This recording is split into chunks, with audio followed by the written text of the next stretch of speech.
బేసిన్లు బేసిక్లు తెలియని వ్యక్తులు సీఎం మంత్రులు అయ్యారని హరీష్ రావు ఎద్దేవా చేశారు.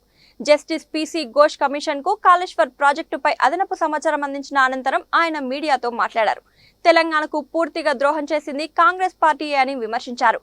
రాష్ట్రానికి హక్కుగా రావాల్సిన నీళ్లను ఏపీకి ఇస్తున్నారని, ఈగోలు పక్కన పెట్టి హక్కుగా రావాల్సిన నీటిని కాపాడాలని సూచించారు.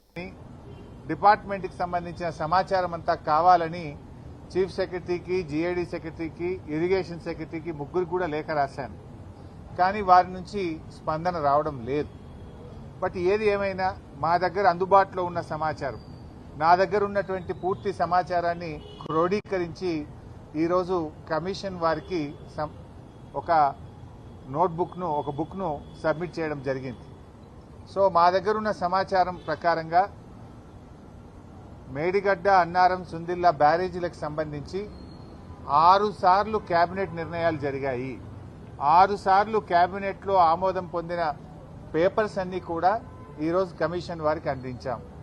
అంతేకాకుండా 3 సార్లు శాసనసభ అప్రూవల్ కూడా పొందడం జరిగింది.